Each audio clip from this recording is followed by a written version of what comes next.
नमस्कार साथियों, जय हिंद। तो यहाँ पर आपने क्वेश्चन पूछा हुआ है कि ज्योग्राफी भूगोल यानी ज्योग्राफी क्या है, उसके बारे में पूछा आपने। तो ज्योग्राफी पर थोड़ी सी बात करें तो एक भूगोलवेत्ता हैं। भूगोलवेत्ता कौन से हैं? तो भूगोलवेत्ता का नाम है इरेटोस्थेनीज। क्या नाम है? इरेटोस्थेनीज। और इरेटोस्थेनीज ने क्या किया था? ज्योग्राफी वर्ड का सबसे पहले यूज किया। अब ये इरेटोस्थेनीज कौन था? तो एक भूगोलवेत्ता था। और भूगोलवेत्ता कहाँ का रहने वाला था? ये तो ग्रीक का। कहाँ का रहने वाला था? ग्रीक का। इरेटोस्थेनीज कौन था ये? तो ये था भाई ग्रीक का भूगोलवेत्ता। ग्रीक भूगोलवेत्ता। इस व्यक्ति ने क्या किया? सबसे पहले ज्योग्राफी शब्द का यूज किया था। और ज्योग्राफी शब्द का यूज करते हुए ग्रीक भाषा में इसने वर्ड का मीनिंग बताया। क्या मीनिंग बताया, उस पर बात करते हैं। तो ज्योग्राफी शब्द का इसने यूज करते हुए बताया कि ज्योग्राफी शब्द जो है वो दो शब्दों से, मूल शब्दों से मिलकर बना है। जियो का मतलब होता है पृथ्वी, यानी मीनिंग क्या होता है? पृथ्वी हिंदी में। और यहां पर एक और वर्ड है ग्राफोस, है ना? जियो और ग्राफोस, तो दो शब्दों से मिलकर बना है। और ये ग्राफोस का ग्रीक वर्ड का मीनिंग क्या होता है? तो ग्राफोस का मतलब होता है वर्णन करना, एक्सप्लेन करना, डिस्क्रिप्शन, है ना, उसके बारे में। तो आगे बात करते हैं। वर्णन करना यानी भूगोल, ज्योग्राफी का मतलब क्या निकला? पृथ्वी का वर्णन करना। तो भूगोल का मतलब क्या है? पृथ्वी का वर्णन करना। तो सबसे पहले ये वाला क्वेश्चन आपका क्लियर हुआ, ठीक है? पृथ्वी का वर्णन करना। तो भूगोल क्या है? पृथ्वी का वर्णन करना, क्योंकि भूगोल में आप पूरी पृथ्वी के बारे में पढ़ते हो। पृथ्वी के बारे में कैसे पढ़ते हो? तो भूगोल में आप पृथ्वी जो पढ़ते हो वो दो हिस्सों में बांट के पढ़ते हो ज्योग्राफी में। कैसे? एक फिजिकल ज्योग्राफी पढ़ते हो और दूसरा ह्यूमन ज्योग्राफी पढ़ते हो। फिजिकल ज्योग्राफी में आप भूगोल पढ़ते हैं और भौतिक भूगोल पढ़ते हैं एक, और दूसरा है आपका मानव भूगोल। तो इन दोनों को आप किस में पढ़ते हो? ज्योग्राफी में पढ़ते हो, ठीक है? तो ये ज्योग्राफी क्या है? आपकी पृथ्वी का अध्ययन करा रहा है, पृथ्वी का वर्णन करा रहा है, ठीक है? तो एक पहला हो गया क्लियर कॉन्सेप्ट कि ज्योग्राफी क्या है। ज्योग्राफी दो मूल शब्दों से मिलकर बना है, जियो प्लस ग्राफोस। किसने कहा? इरेटोस्थेनीज ने कहा। इरेटोस्थेनीज कौन था? तो इसे भूगोल का पिता भी कहा जाता है और ज्योग्राफी शब्द का जनक भी कहा जाता है। सबसे पहले ज्योग्राफी शब्द यूज किया था इसने, इरेटोस्थेनीज ने। आगे बात करते हैं। तो पृथ्वी का वर्णन करना, जो भूगोल का मतलब क्या मतलब हुआ? भूगोल का मीनिंग क्या समझ में आया? पृथ्वी का वर्णन करना ही क्या कहलाता है? भूगोल कहलाता है, यानी ज्योग्राफी कहलाता है। आगे थोड़ी सी बात कर लेते हैं इस पे। अब ना अगला क्वेश्चन आपने लिख रखा है कि भारत के नाम से रिलेटेड है। थोड़ी कम समझ में आ रहा है क्योंकि धुंधला है, तो बात करते हैं थोड़ी सी इस पे भी। तो भारत का नाम इसमें आपने लिख रखा है आर्यवर्त। क्या लिख रखा है? आर्यवर्त। तो आर्यवर्त क्या, उस पे भी देख लेते हैं, उसे भी समझ लेते हैं आर्यवर्त क्या है। तो देखिए जरा, जब भारत मतलब आज से लगभग 5000 साल पहले की बात है। कितने?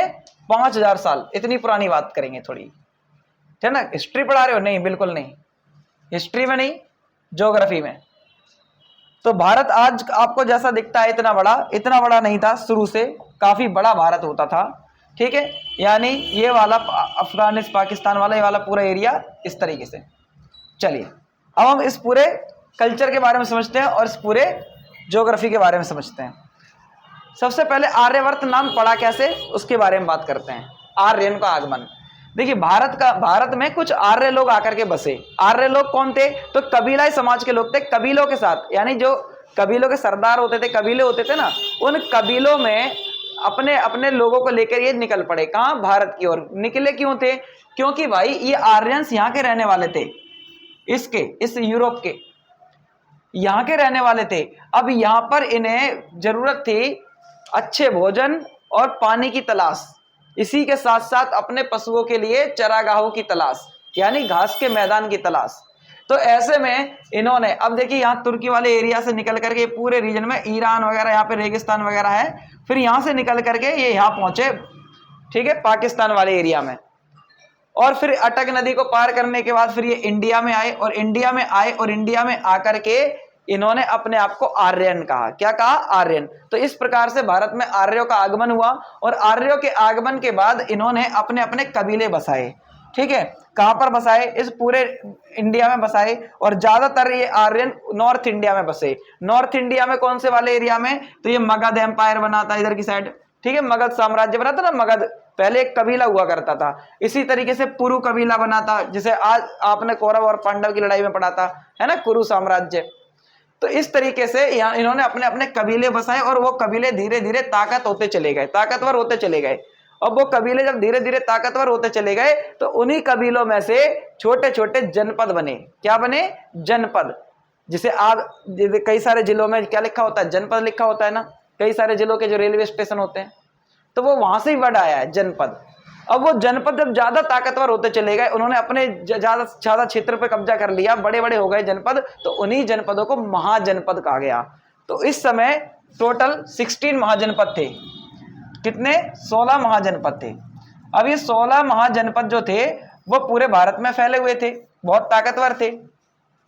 इनमें से सबसे ज्यादा जो ताकतवर महाजनपद था वो एक मगध था, और उससे पहले कभी पुरु भी रहा था, पुरु महाजनपद। ठीक है, जिसे पुरु महाजनपद कहा गया। अब बात करते हैं, तो इस प्रकार से जब आर्यन के ये जो आर्य आए, आर्यन के आने के बाद इन्होंने अपने अपने कबीले बसाए, जनपद बसाए। तो इस प्रकार से इनके ही काल को महाजनपद काल कहा गया। और महाजनपद काल के दौरान आर्यों ने अपनी बस्तियां बसाई, अपने अपने साम्राज्य खड़े किए। इसीलिए भारत का नाम पड़ा आर्यावर्त। क्या पड़ा? आर्यावर्त, क्योंकि आर्यों ने आकर के इस तरीके की व्यवस्था बनाई थी, तो आर्यावर्त पड़ा। कहा जाता है इन आर्यों ने आकर के यहाँ के लोगों को पीछे भगा दिया। कहां भगा दिया? नीचे, साउथ इंडिया की तरफ, और यहाँ कब्जा कर लिया। यह भी कहा जाता है कि जब ये आर्य आए थे तो यहाँ पर जो सभ्यताएं विकसित हुई थी, हड़प्पा सभ्यता जो अपनी सिंधु घाटी सभ्यता थी, तो इन्होंने उसे खत्म करने के बाद, उसे तहस-नहस करने के बाद अपने साम्राज्य स्थापित किए थे। तो ये काफी हद तक गलत साबित हुए हैं, क्योंकि सिंधु घाटी सभ्यता तब तक खत्म हो चुकी थी, उसके बाद आर्य आए थे। ये अलग अलग तथ्य, अलग अलग किताबें, अलग अलग व्यक्तियों ने अपने अपने विचार रखे हैं। तो सबसे ज्यादा इसे माना जाता है कि आर्यों ने यहाँ पर आके अपने कबीले बसाए, फिर अपने महाजनपद बसाए। इस तरीके से जो वो ताकतवर होते चले गए, तो इसीलिए इसे आर्यों की भूमि यानी आर्यावर्त कहा गया। अब आपको समझ में आ गया होगा कि आर्यावर्त क्यों कहा गया। अगला आपने लिख रखा है आर्यावर्त के बाद क्या लिख रखा है, ये थोड़ा कम समझ में आ रहा, भारत, है ना, भारत। अब आर्यावर्त नाम पड़ा, आर्यावर्त के बाद क्या नाम पड़ा? भारत। अब भारत की बात करते हैं। सबसे पहला आर्यावर्त हो गया, अब भारत की बात करते हैं। मैंने एक कबीला बताया, कुरु महाजनपद। अब इस कुरु वंश में एक राजा हुए, और उन राजा का नाम था राजा दुष्यंत और शकुंतला के पुत्र थे, उनका नाम था भरत। तो महाराज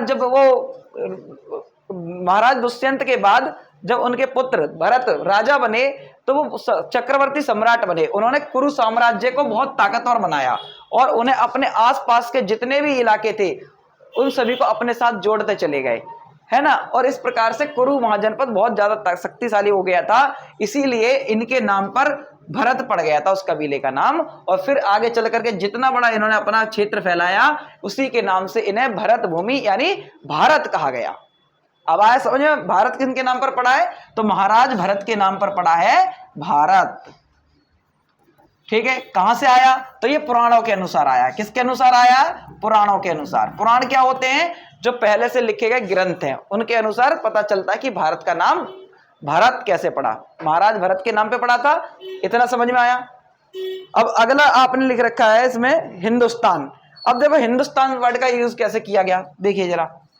अब कुछ व्यापारी लोग भारत व्यापार करने आया करते थे, और भारत का बहुत ज्यादा, जैसे मसाले, कपास, ये विश्व में बेची जाती थी।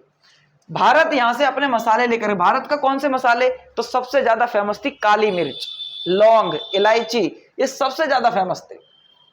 काली मिर्च तो इतनी हद तक फेमस थी कि पूरे यूरोप वासी काली मिर्च के चक्कर में भारत आए थे। ठीक है, और ये लोग क्या करते थे?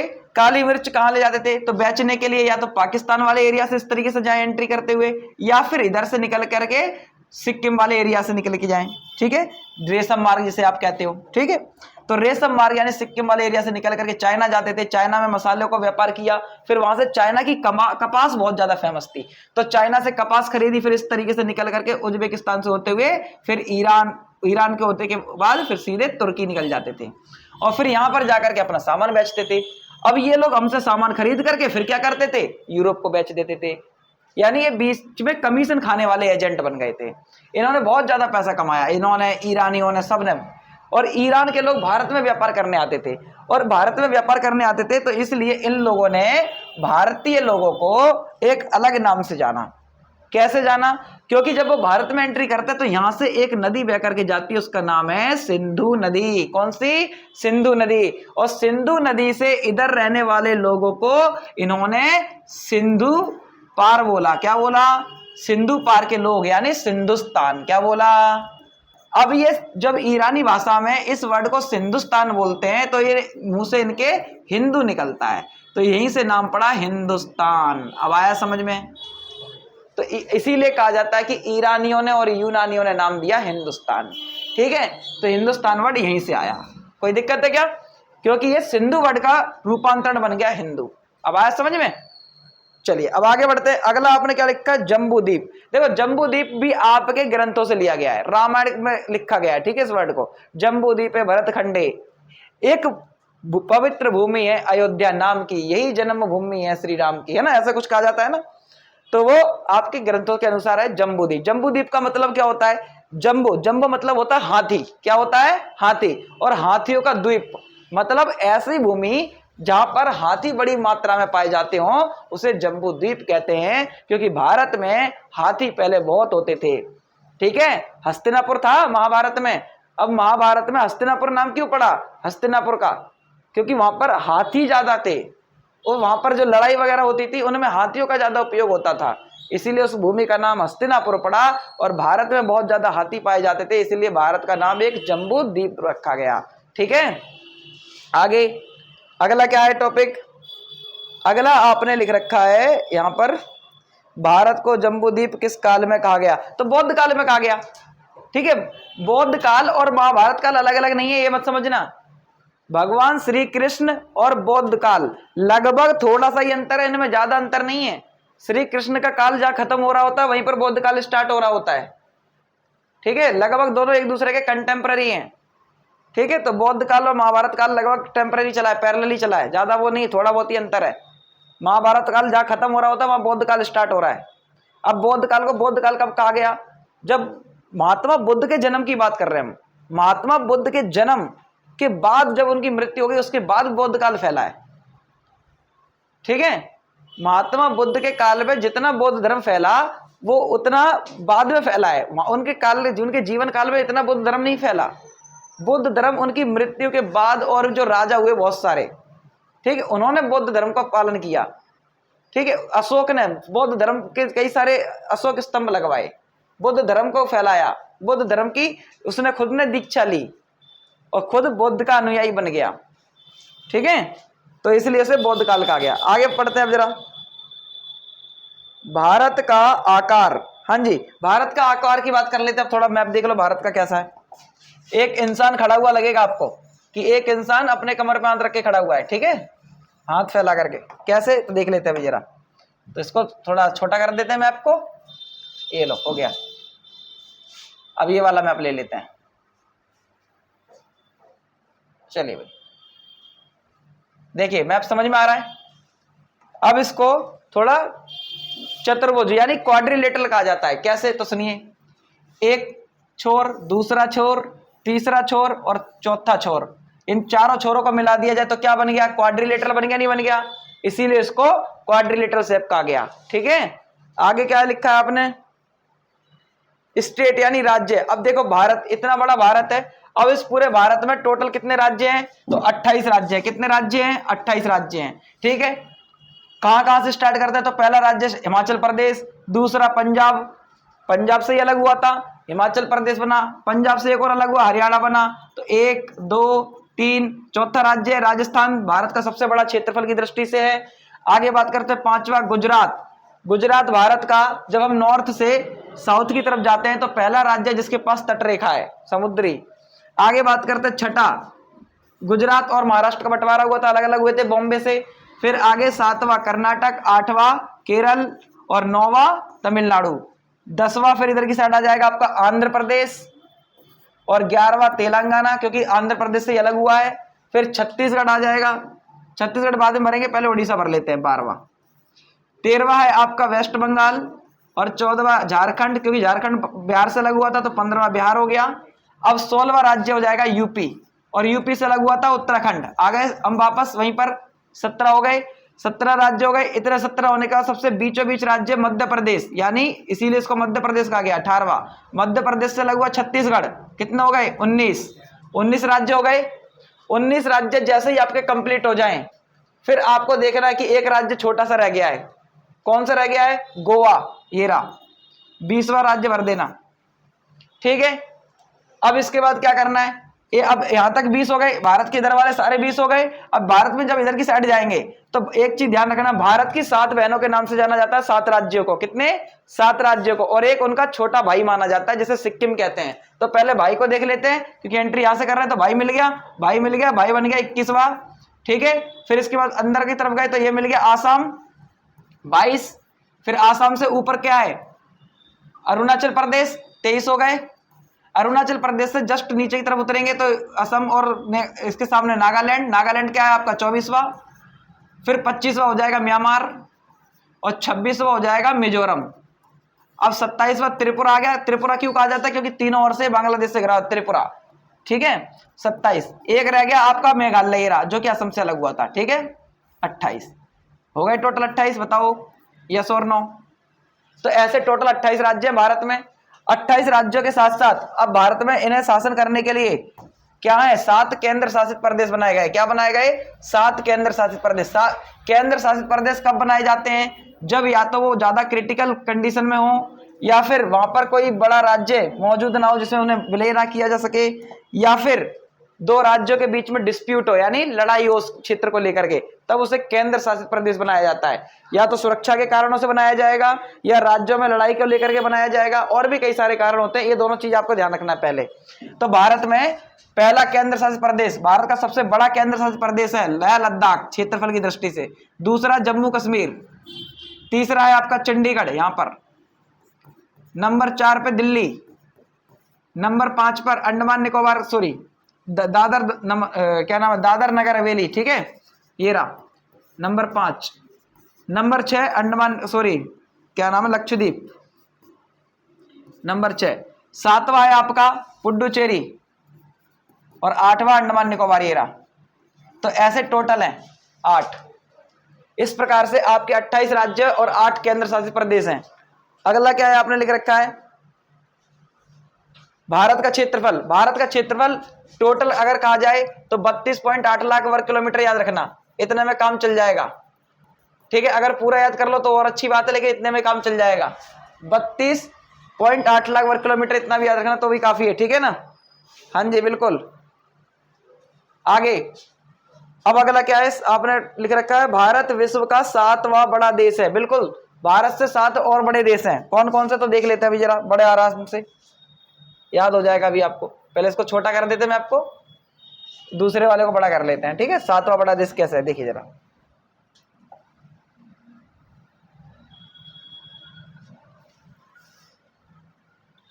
आ जाइए भाई, वर्ल्ड मैप है ना, चलिए देखिए जरा, वर्ल्ड मैप आ गया आपके सामने, कोई दिक्कत तो नहीं है। सुनिए अब जरा कैसे स्टार्ट करना है। दुनिया का सबसे बड़ा देश रूस है। ठीक है, देखो पीला रंग का पुता हुआ पूरा, पहला। अब इसके जस्ट सामने नंबर 2 कनाडा। अब कनाडा से जस्ट नीचे, लेकिन रसिया से नीचे, नंबर 3 चाइना। अब इसके जस्ट सामने 4 अमेरिका। अब अमेरिका से नीचे 5 ब्राजील। फिर छठा ऑस्ट्रेलिया जस्ट इसके सामने, और 7वां भारत है ही। 8वां भी पूछा जाए तो अर्जेंटीना बता देना लो। ठीक है, हो गया। कैसे?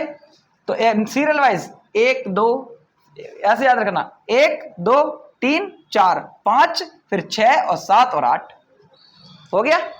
इस तरीके से याद रखना है, पहले 1 फिर 2 फिर 3 फिर 4 फिर 5 फिर 6 और 7। और 8वां अर्जेंटीना। इस तरीके से आपको याद रखना है, ठीक है, हो गया। अगला देखें, भारत पृथ्वी का 2.4% भाग घेरे हुए। हाँ, पृथ्वी का जो क्षेत्रफल है टोटल, उसमें से भारत के पास क्षेत्रफल कितना है 2.4%, लेकिन अगर पानी की बात करें तो 1% है भारत के पास, ठीक है। अब आगे बात करते हैं थोड़ी सी और, अगला क्या लिखा आपने, चलिए इसे मैप को हटाते हैं, अब कर्क रेखा वगैरह इस चीज समझ लेते हैं। देखिए जरा, अब हम देखते हैं पृथ्वी को, पृथ्वी का अगर, एक मिनट, हाँ जी, अब पृथ्वी को देख लेते हैं, थोड़ी सी पृथ्वी समझ लेते हैं कैसी है आपकी पृथ्वी। अब पृथ्वी को इस तरीके से हम देखते हैं, ठीक, पूरी तरीके से गोल नहीं है, तो पृथ्वी का आकार गोल नहीं है। पृथ्वी का आकार कैसा है, तो जियोइड शेप है। कैसा है, जियोइड शेप। जियोइड का मतलब क्या होता है हिंदी में, भू आभ। भू आभ का मतलब होता है भूमि का उभरा हुआ भाग, ठीक है, तो ऊपर से उभरा हुआ है थोड़ा। नॉर्थ पोल इधर, इधर साउथ पोल है, इस तरीके से पृथ्वी है।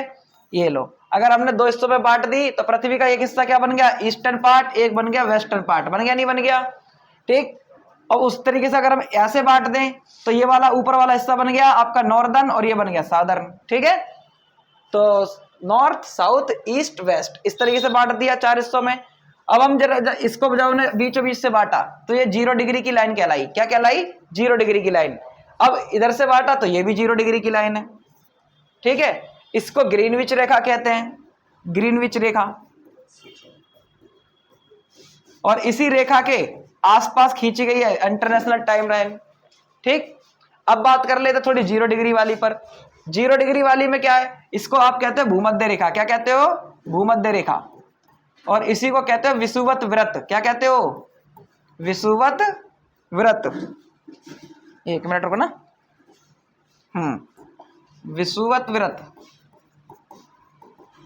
और अब हम जरा इससे 23.5 डिग्री ऊपर की तरफ जाए, नॉर्थ की तरफ। 23.5 डिग्री, कितना, 23.5 डिग्री। 23.5 डिग्री गए तो यहां पर बन गई कर्क रेखा, नॉर्थ में कर्क रेखा। और 23.5 डिग्री अगर नीचे की तरफ आ जाए तो 23.5 डिग्री अगर नीचे आ गए तो मकर रेखा, हिंदी में मकर रेखा, इंग्लिश में कैप्रिकॉन कहते हैं, सॉरी कर्क रेखा, हाँ बिल्कुल, इसको इंग्लिश में कैप्रिकॉन कहेंगे, कैप्रिकॉन। और इसे कहते हैं tropic of cancer, tropic of cancer English में, कैंसर। याद रखना, कर्क रेखा मकर रेखा, इतना याद रहेगा। अब इसके बाद क्या इतनी रेखा है, नहीं, बहुत सारी रेखाएं हैं। अब इनमें समझते हैं थोड़ा अक्षांश रेखाएं, अक्षांश रेखाएं और देशांतर रेखा, दोनों में अंतर समझते हैं। तो मीनिंग समझना दोनों का, देशांतर रेखा, इन दोनों का मीनिंग देखिए जरा। अक्षांश रेखा क्या होती है, देशांतर रेखा क्या होती है। तो पृथ्वी को जब 2 बराबर भागों में बांट दिया जाता है तो विषुवत रेखा के समांतर, विषुवत रेखा के समांतर पृथ्वी पर खींचे जाने वाली, पृथ्वी के ग्लोब पर खींची जाएंगी, ठीक है। तो विषुवत रेखा के समांतर पृथ्वी के ग्लोब पर खींचे जाने वाली वे सभी काल्पनिक रेखाएं, काल्पनिक रेखाएं हैं, इमेजिनरी लाइन है, रियल में नहीं है। तो पृथ्वी के ग्लोब पे है, पृथ्वी के नमूने पर है, मानचित्र पर है। तो पृथ्वी के ग्लोब पर खींची जाने वाली वे सभी काल्पनिक रेखाएं जो विषुवत रेखा के समांतर दिखाई पड़ती हैं या खींची जाती हैं, उन्हें आप अक्षांशीय रेखाएं कहते हैं। इनकी टोटल संख्या 180 होती है, प्लस में एक और जुड़ जाता है, टोटल 181 हो जाती हैं। ऐसा क्यों होता है, क्योंकि इसके पीछे रीजन ये है क्योंकि एक 0 डिग्री की लाइन है जो विषुवत रेखा कहते हैं, भूमध्य रेखा कहते हैं, ये भी एक अक्षांश रेखा है। आगे बात करते हैं बाकी की अगर आप ऊपर की तरफ जाओगे तो 90 मिलेंगी, नीचे की तरफ जाओगे तो 90 मिलेंगी, टोटल 180 यानी 181 हो गई। क्योंकि आप पृथ्वी को सिर्फ एक फेज से देख सकते हो, पूरे सिक्के को एक ही तरफ से देख सकते हो ना। गेंद का मान लीजिए एक बॉल है, अब बॉल को आप इस तरफ से देख रहे हो तो पूरा बॉल का आप 360 देख सकते हो, नहीं देख सकते। देख कितना सकते हो आप, केवल इधर वाला फेज, यानी लगभग 180 वाला, है ना। तो इसीलिए आप 180 कहते हैं। कोई दिक्कत है क्या, अगला टॉपिक। अब अगला टॉपिक समझ लेते हैं देशांतरीय रेखाओं पर, ठीक है। चलिए देशांतरीय रेखाएं। अब ये पृथ्वी है, ये नॉर्थ है, ये साउथ है, ठीक, अब देशांतरीय रेखाएं क्या होती हैं? तो पृथ्वी के ग्लोब पर खींची जाने वाली वे सभी काल्पनिक रेखाएं जो दोनों ध्रुवों को आपस में मिलाती हैं, जो दोनों ध्रुवों, ये नॉर्थ पोल और ये साउथ पोल ध्रुव है ना, ये जो दोनों ध्रुवों को आपस में मिलाती हैं उन्हें आप देशांतरीय रेखाएं कहते हैं। दोबारा सुनो एक और बार ध्यान से, क्या सुनो? तो पृथ्वी के ग्लोब, ग्लोब पर मतलब पृथ्वी का ये जो ग्लोब है, क्या लिखोगे? पृथ्वी के ग्लोब पर, ग्लोब पर खींची जाने वाली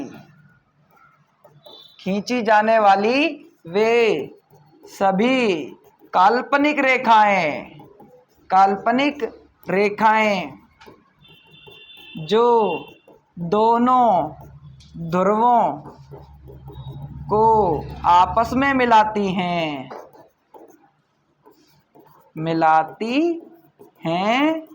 वे देशांतरीय रेखाएं कहलाती